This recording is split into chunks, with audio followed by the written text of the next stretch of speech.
Salam Bapak Ibu terkasih, Jemaat GKRI Misi Aletheia.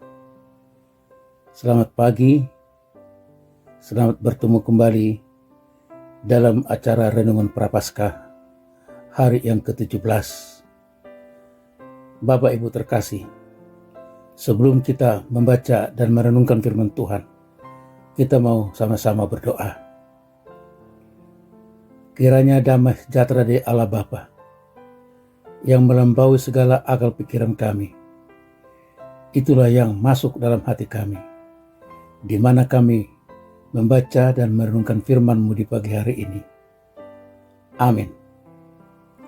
Bapak Ibu terkasih, firman Tuhan pada pagi hari ini terambil dari Mazmur 32 ayat 1 sampai 6a dan ayat 8 sampai yang ke-10. Firman Tuhan berbunyi demikian. Kebahagiaan orang yang diampuni dosanya. Berbahagialah orang yang diampuni pelanggarannya, yang dosanya ditutupi. Berbahagialah manusia yang kesalahannya tidak diperhitungkan Tuhan, dan yang tidak berjiwa penipu. Selama aku berdiam diri, tulang-tulangku menjadi lesu, karena aku mengeluh sepanjang hari. Sebab siang malam tangan-Mu menekan aku dengan berat. Sumsumku menjadi kering, seperti oleh teriknya musim panas. Dosaku kuberitahukan kepadamu, dan kesalahanku tidaklah kusembunyikan. Aku berkata, aku akan mengaku kepada Tuhan pelanggaran-pelanggaranku, dan Engkau mengampuni kesalahan karena dosaku. Sebab itu, hendaklah setiap orang saleh berdosa kepadamu, selagi Engkau dapat ditemui. Aku hendak mengajar dan menunjukkan kepadamu jalan yang harus kau tempuh. Aku hendak memberi nasihat, mataku tertuju kepadamu. Janganlah seperti kuda atau bagal yang tidak berakal, yang kegarangannya harus dikendalikan dengan tali les dan kekang. Kalau tidak, ia tidak akan mendekati engkau. Banyak kesakitan diderita orang fasik, tetapi orang percaya kepada Tuhan dikelilinginya dengan kasih setia. Amin. Bapak Ibu terkasih, Jemaat GKRI Misi Aletheia, kamu bisa membawa kuda ke air, tetapi kamu tidak bisa memaksanya untuk minum. Satu-satunya hal yang bisa dilakukan oleh tuan kuda itu adalah membawanya ke sumber air, menarik dan menggiringnya jika perlu.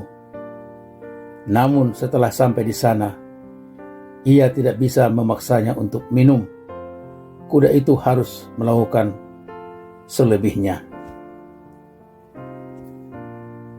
Dan tema pada pagi hari ini untuk renungan kita ialah, apakah Tuhan harus menarik dan menggiringmu?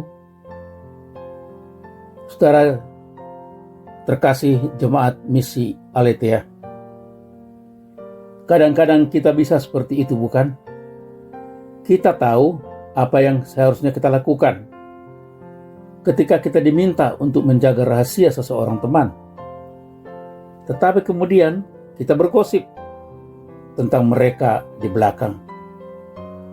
Ataupun ketika bos kita bertanya mengapa laporan itu masih belum selesai, kita memberi kebohongan putih untuk menutupi jejak kita. Namun Roh Kudus berusaha memimpin kita ke jalan yang jujur, tetapi hati kita menarik kembali dan bersikeras pada jalan yang berbeda. Oleh karena apa? Karena kehendak bebas yang ada dalam diri kita. Bapak Ibu terkasih misi Aletheia, Raja Daud menggambarkan fenomena ini dengan sempurna. Dalam bacaan kita hari ini, aku mendengar Tuhan berkata, aku akan tetap dekat denganmu, mengajar dan membimbingmu sepanjang jalan hidupmu. Tuhan menarik dengan sekuat tenaga pada kekang dan pelana hati kita. Tuhan menginginkan yang terbaik bagi kita. Seperti ayah yang baik, Dia akan melakukan segalanya untuk membantu kita di sepanjang jalan ini. Ini persis seperti yang diajarkan Amsal pasal 3 yang berbunyi, anakku, ketika Tuhan Allah berbicara kepadamu, jangan pernah anggap enteng kata-katanya. Dan jangan pernah marah ketika Dia mengoreksimu.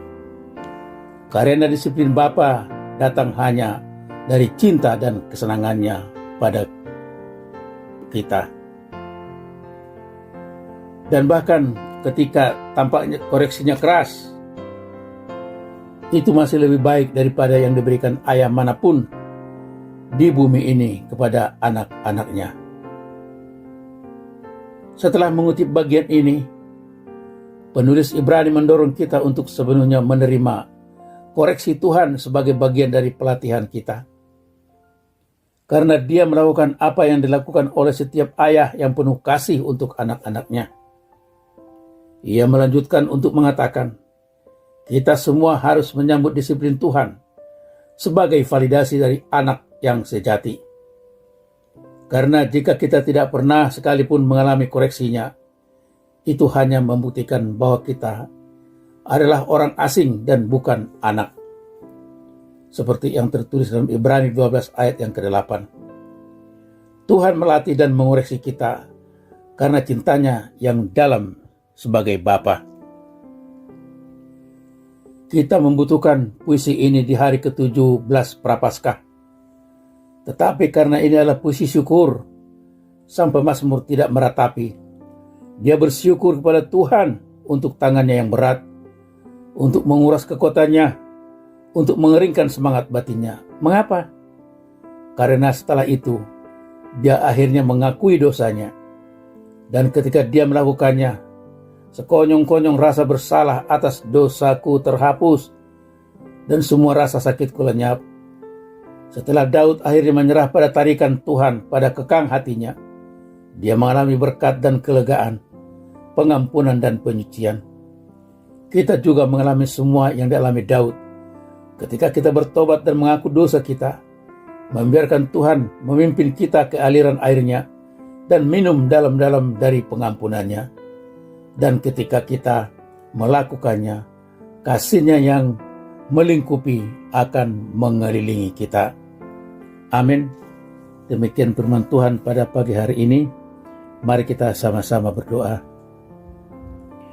Tuhan, kami mengucap syukur dan terima kasih atas koreksi, atas bimbingan dan disiplin-Mu kepada kami semua. Kami mengetahui bahwa itu memvalidasi kehidupan kami, memvalidasi jalan hidup kami menuju berkat dan kelegaan yang Kau berikan kepada kami semua. Terima kasih Bapa. Terpujilah nama-Mu yang kudus. Di dalam nama Tuhan kami Yesus Kristus, kami telah merenungkan firman-Mu pagi hari ini. Haleluya. Amin.